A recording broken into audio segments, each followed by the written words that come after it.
vamos a iniciar hoy mismo una serie que se llama Raíces Profundas, Fruto Abundante. Raíces profundas, fruto abundante. Esto nos va a ayudar a cerrar esa brecha, a no ser parte de esa estadística, a que nuestros hijos desde ya comiencen a ser también edificados juntos con nosotros. Esto no es una orden, ¿sabes? Porque bien puedes decidir lo que tú quieras ahí. Esto es un llamado del Señor. Esto es un unirnos juntos, a caminar juntos como lo que somos, como la familia en Cristo que somos. El día de hoy vamos a empezar con el sermón que se llama El Fundamento de la Expansión.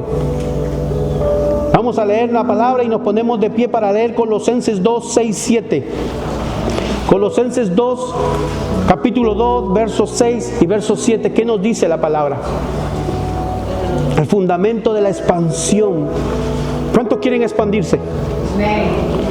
¿Cuántos ya tienen su lista de planes, su lista de sueños, su lista de propósitos? Eso también es expansión. El Señor Cristo, Dios Padre, Dios Hijo, Dios Espíritu Santo no nos niega a eso.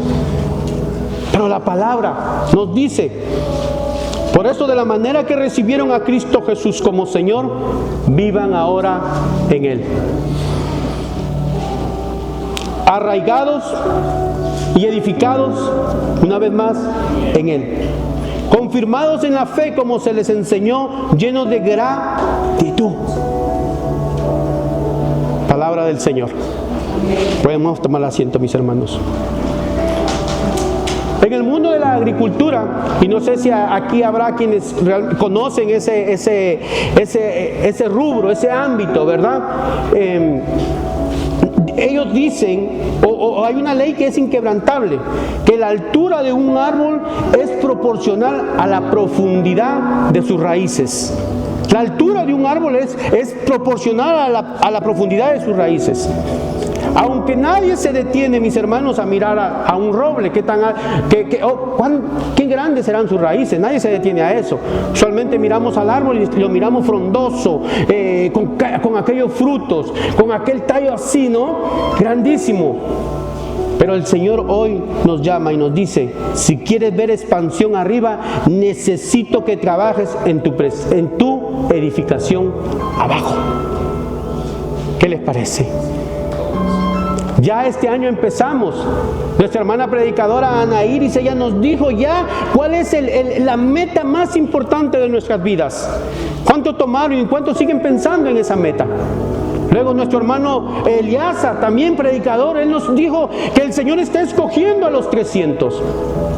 Y yo creo firmemente que no solamente somos parte de los 300, que somos sus hijos escogidos para la expansión que Él quiere darnos. ¿Cuántos dicen amén? Y una vez más, porque no podemos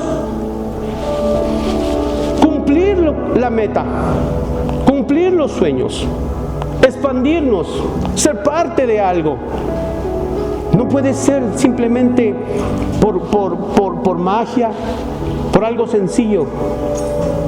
Porque cuando nos proponemos algo, vienen los ataques. Cuando nos proponemos algo, vienen los vientos recios. Cuando te propones algo, vienen los huracanes. Y es ahí donde se nos ve. Es ahí donde nuestra hermana fue atacada. Y dice ella: resbaló mi fe. Pero llegó un momento que le dije: Señor, esta es tu hija. Y si tú me la has dado como me la des, es tu hija y yo lo voy a creer. Y eso es echar raíces. Eso es echar raíces. Pero para esto tenemos que ver, mis hermanos, primeramente, cuál es nuestro fundamento. Y este es el punto número 1, en base a la lectura que hemos hecho. El fundamento. ¿Quién es mi fundamento? Y cuando venga eso que me acecha, porque nunca va a dejar de estar. Nunca va a dejar de estar. Pero también nosotros, siendo edificados en Cristo, nunca vamos a dejar de estar preparados si realmente nos afianzamos en quien nos ha llamado.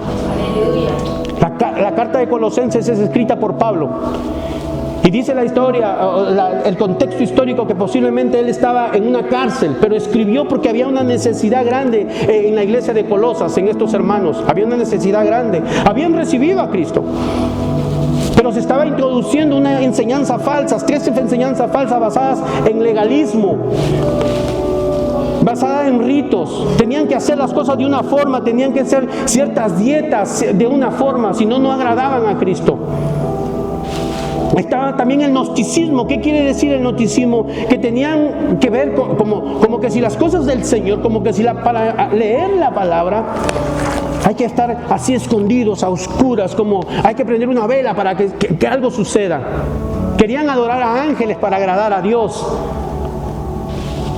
De la misma forma estaba el ascetismo, que es la creencia de maltratar el cuerpo.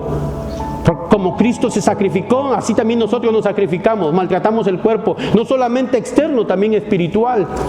Y esta era la enseñanza que estaba acechando. Y Pablo dice, espérense un momento, ustedes han recibido a Cristo, el cimiento es Cristo. Pero hoy en día, mis hermanos, estas 3 cosas, estas enseñanzas falsas siguen acechando a la iglesia, al cristiano, a usted, a mí. Han cambiado de forma, sí, pero la supremacía y la suficiencia de Cristo sigue siendo la misma. Él sigue siendo rey en medio de nosotros. El legalismo actual, ¿qué hacen en medio de nosotros? Estanca al creyente en una madurez infantil. Por eso vemos que vamos y venimos. Por eso vemos a aquellos que entran 2, 3 domingos y después no los vemos más. ¿Por qué? Porque está esa parte de que todo lo prohíbe. Está ese momento donde entramos a adorar al Señor, pero tiene que hacer así. Entre contento, entre alegre. El Salmo 100 dice, entre a su presencia del Señor dando gritos de júbilo. Así sea con llanto. Yo me imagino a mi hermana que no le dijo al Señor con gran risa, oh sí, si es tuya, pues no, Señor. No, con llanto, con pujada de corazón. Pero su alma estaba creyendo en su Señor. Ese es el legalismo, nos pone ahí, nos quiere limitar. Lo mismo con el misticismo moderno. El misticismo moderno crea raíces superficiales en lugar del fundamento de la palabra. Hoy día los predicadores tienen que decir algo nuevo, algo que realmente toque mi corazón. De lo contrario, estoy seca, estoy en nada. No, esa iglesia no está bien. Ahí no está pasando nada. Queremos siempre estar en esa emoción. Efesios 4:14 dice, por la astucia y la artimaña de quienes emplean métodos engañosos, hay muchos cristianos que han caído en ese misticismo moderno sin darse cuenta. Cristo nos ha hecho libres, mis hermanos, libres para adorarle. Por eso hay lenguas de toda, dice, nación. Por eso cuando venimos a adorarle, por ejemplo, con alabanza, que podemos alabar en todo tipo y forma de alabanza, refiriéndose a sonidos. Porque la alabanza en sí es una sola, es la condición de nuestro corazón de agradecimiento delante del Señor, conforme vivimos. Pero el ascetismo de hoy agota el motor de la iglesia, dice, para basar el servicio en un sacrificio. Sirvo y vengo porque bueno, tengo que cumplir. Y si me voy de lo que estoy haciendo es porque todos me van a estar mirando. Por eso es que nos agotamos. Pero si cambiamos eso y lo hacemos realmente por sacrificio de agradecimiento al Señor, ser parte del servicio para con tus hermanos en lo que sea, aquí como iglesia o donde vayamos, va a ser una alegría, va a ser un peso de gloria. Pero el gnosticismo moderno o el ascetismo moderno cree que nos hace creer que nosotros tenemos que sacrificarnos, como si Cristo quisiera o necesitara algo tuyo, mío. Él quiere nuestro corazón. Es nuestro corazón lo que agrada al Señor. Pero a todo esto, una vez más, Pablo, yo me imagino a Pablo preocupado. Déjame escribirle a mis hermanos, déjame escribirle a la iglesia, que sobre todas esas cosas sigue prevaleciendo la autoridad de Cristo. Dice Gálatas 2:20, ya no vivo yo, sino Cristo vive en mí. Así que vivo en este cuerpo terrenal confiando en el Hijo de Dios, quien me amó y se entregó a sí mismo por mí. ¿Quién se entregó a sí mismo por nosotros? Cristo. Entonces es Cristo solamente, no es Cristo más algo más. No es Cristo más formas, no es Cristo más sacrificios en tus fuerzas. Es solamente Cristo. No es que vas a lograr tus metas. No es que vamos a lograr esta visión del año 2026 en nuestras fuerzas o por la astucia o por el pastor. Mira, no, si el pastor también está delante del Señor, porque necesita fuerzas al igual que nosotros todos aquí necesitamos. Es en Cristo. Nuestra visión, nuestra mirada tiene que seguir estando en Cristo, mis hermanos. ¿Cuánto le dan un aplauso al Señor?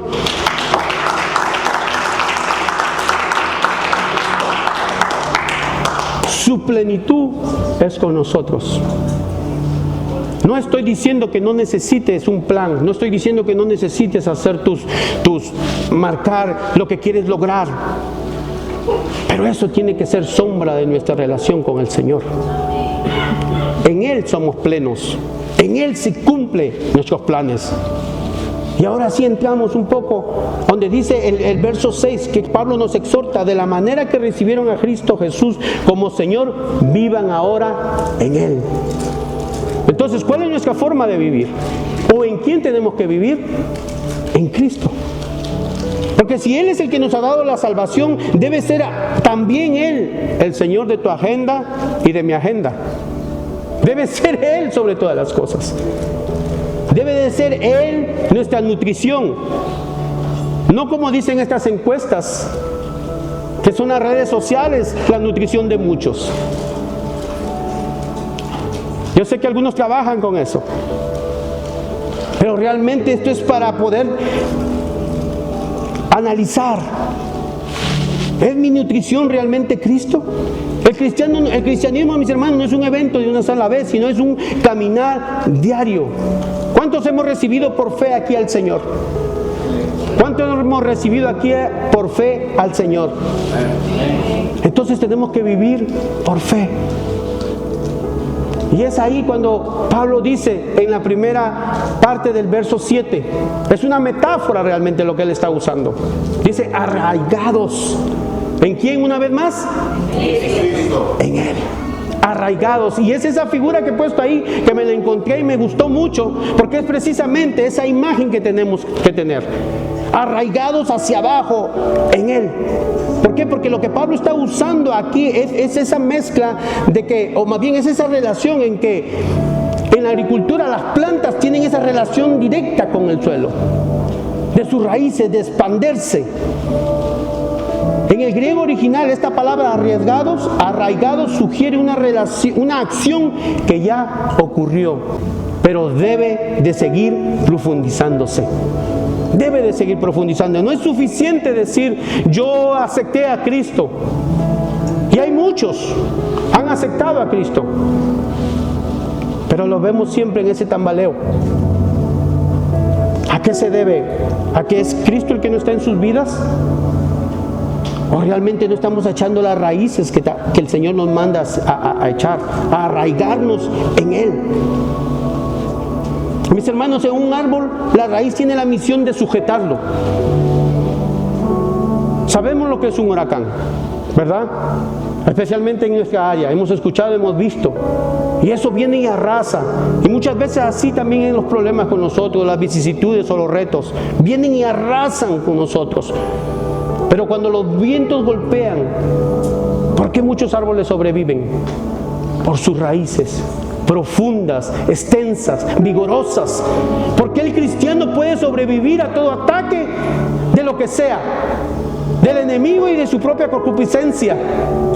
Porque es cuando estamos arraigados realmente ¿en qué? En las raíces que es Cristo. Arraigados en recibiendo ese alimento, esa nutrición constante, diaria. Cristo es pan, dice. Su palabra es pan de vida. Su palabra es agua, que si la bebemos no volveremos a tener sed.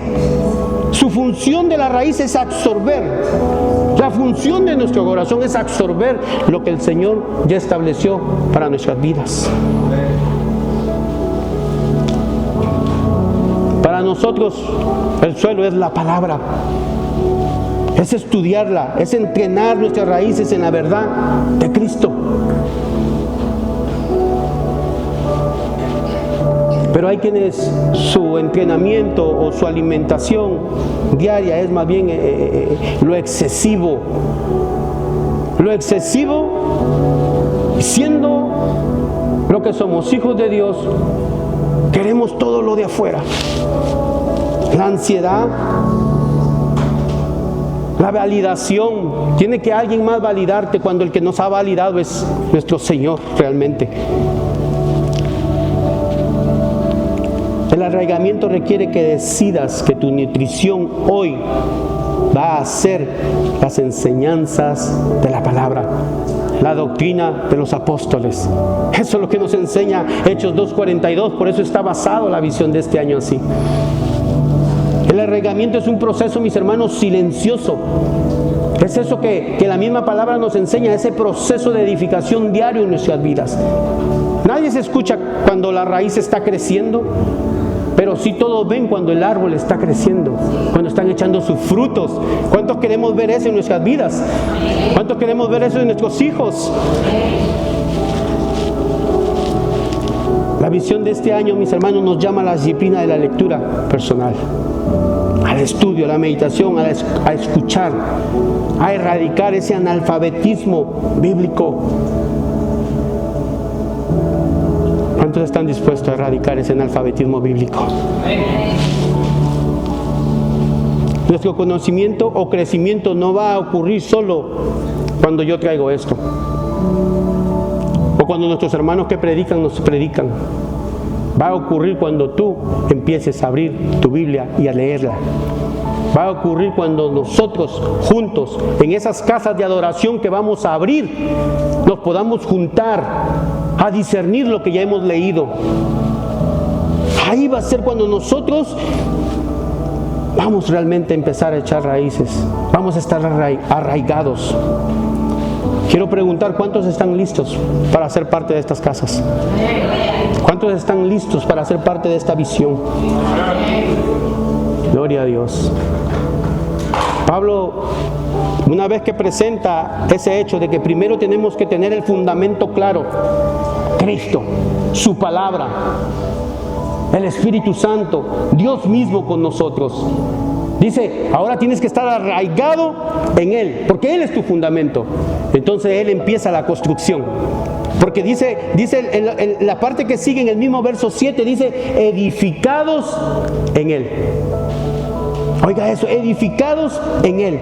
Y en el griego esta palabra está en un tiempo que sugiere que somos un edificio en construcción. Aleluya. Claramente, porque dice la obra que el Señor ha empezado en tu vida, Él es el que la está perfeccionando hasta el día de su venida. Gloria a Dios, denle un aplauso a Él.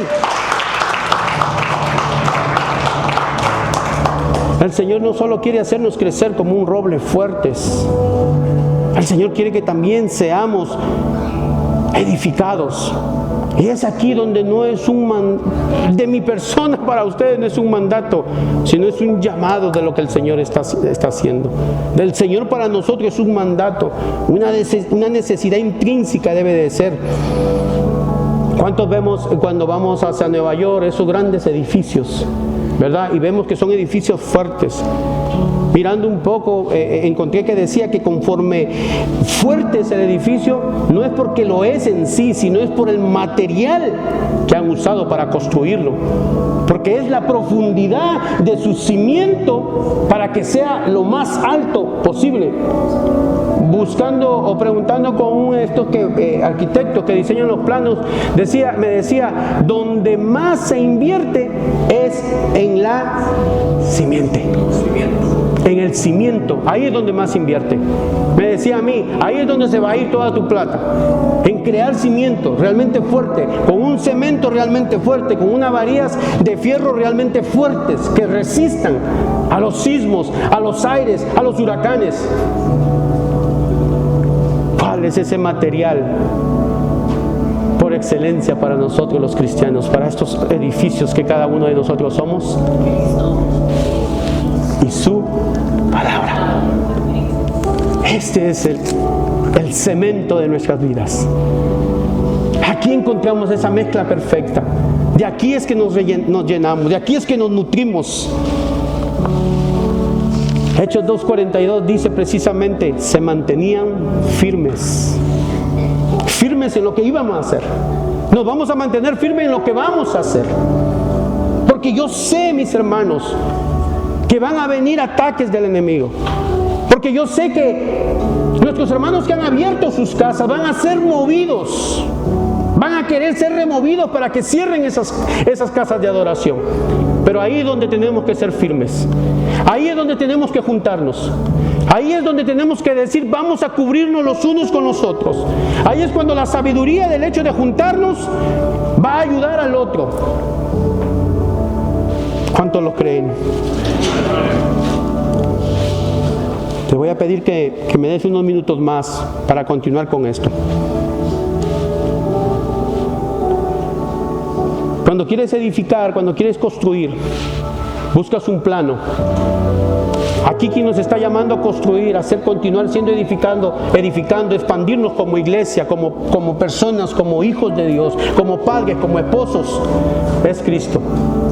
Y el plano, dice Él, debe ser conforme a Él. ¿Edificados en quién? En Él. Porque nadie puede poner un fundamento diferente del que ya está puesto, que es Jesucristo. Dice 1 Corintios 3:11. Él es el plano y Él es el cimiento en nuestras vidas. Él es el supremo y Él es el suficiente para nuestras vidas. Él es el Señor de la iglesia.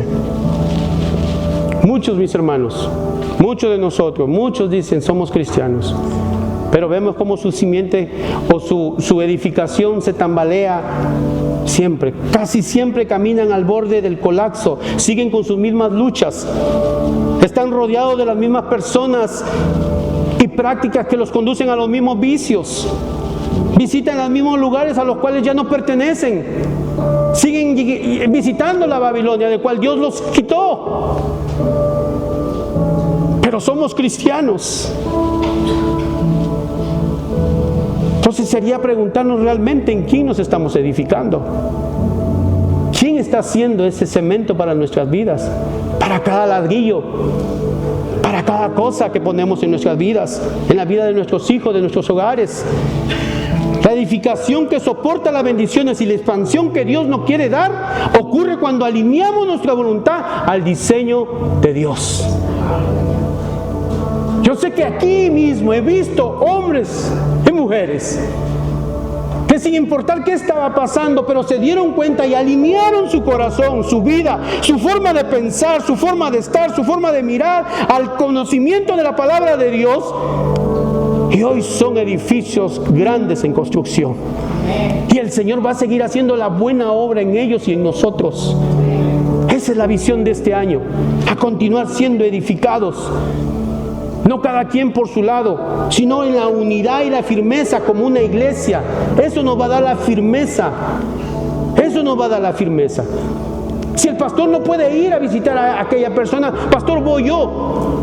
Si escucho que alguien está enfermo, pastor, puedo llamar, llame, mande un mensaje, dé un abrazo.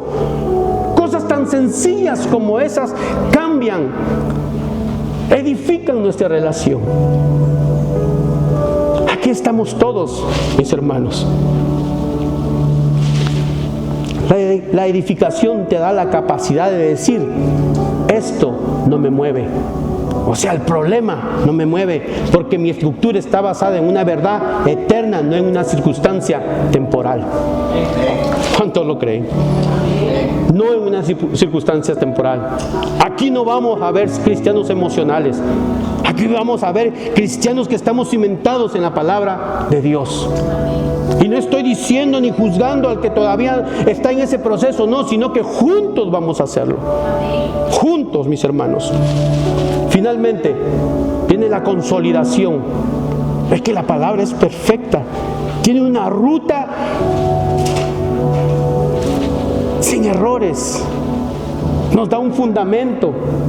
Nos hace estar arraigados en la palabra.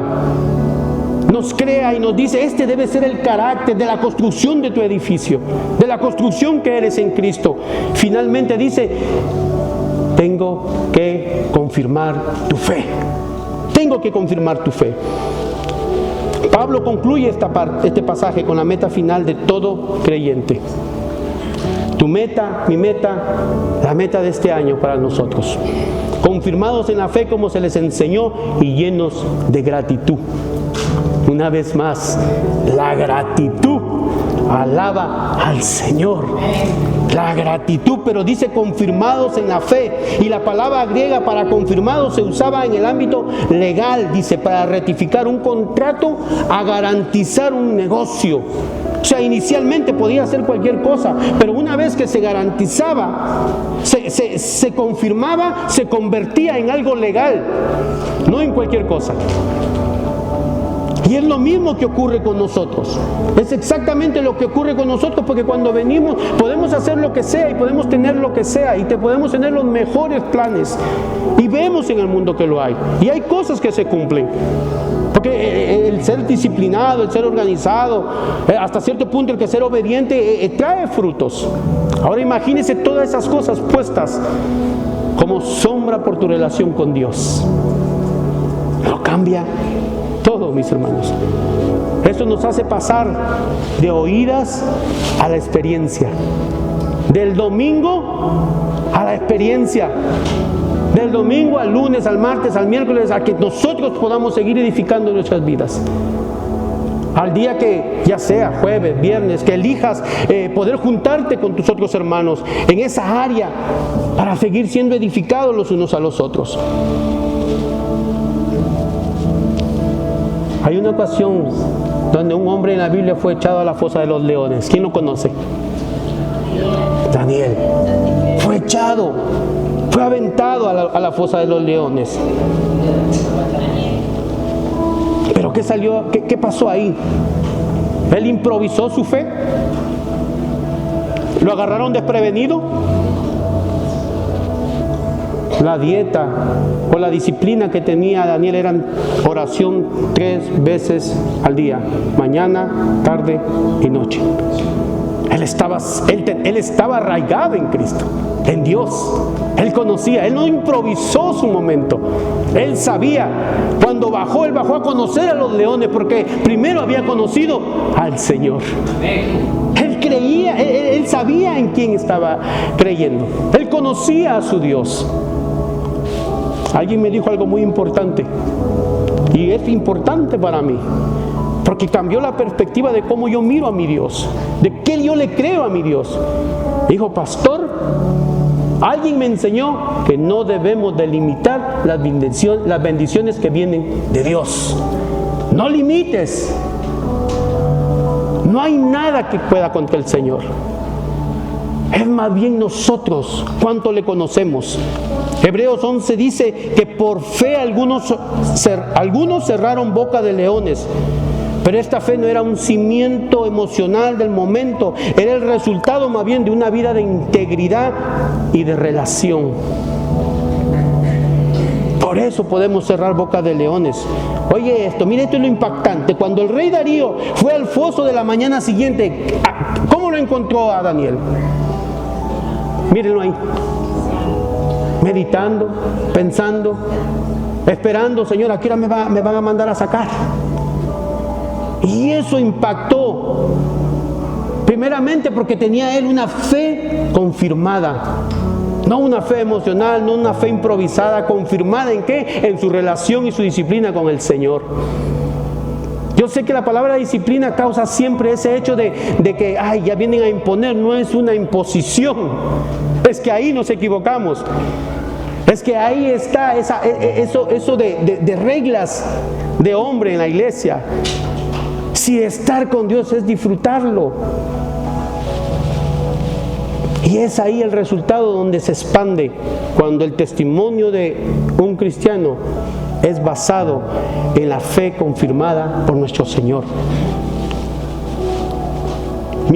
Dice que el rey miró lo que pasó después de que Daniel salió del foso.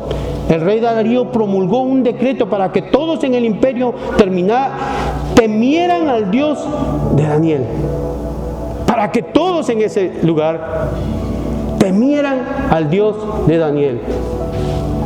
Y es el mismo Dios que sigue vigente hoy en día en medio de nosotros. Es el mismo Dios. Daniel profundizó hacia adentro con su disciplina diaria de oración. El reino se extendió hacia afuera porque el rey mandó que todo ese pueblo adorara a Dios. En otras palabras, la madurez de un solo hombre provocó la evangelización de una nación entera. La palabra nos dice que nos manda a extendernos también en el libro de Hechos. En el verso 1, capítulo 1, verso 8, a que seamos testigos, primero en Jerusalén, dice, primero en nuestro hogar. El varón como yo y como tú tiene una responsabilidad. Somos la cabeza del hogar. El Señor nos va a pedir cuenta. Me encantó lo que ayer hablábamos en la reunión de varones. Uno de mis hermanos, el Señor va a pedir cuentas. Como varón, usted tiene su responsabilidad. Su fe será aprobada, será confirmada y transformará la vida de su esposa y de sus hijos. Pero mis hermanas, no se pongan cómodas. Es también a ustedes que les ha dado el Señor el don de poder ser sutiles, para que en esa hora puedan trabajar juntos, podamos ser juntos confirmados delante del Señor. Para terminar, Pablo añade una frase clave aquí: como se les enseñó. No dice como improvisaron, no dice como que en ese momento se la inventaron. No, dice conforme se les enseñó. Y la firmeza no viene de cualquier enseñanza, sino de la instrucción apostólica correcta, de la palabra. Este es el antídoto contra las falsas enseñanzas. Cuando tú conoces el diseño original, mis hermanos, la Biblia, los 66 libros, los que vamos a estar leyendo, estudiando, meditando en estas casas de oración, es lo que va a transformar nuestras vidas. Es la que nos va a dar ese cimiento fuerte.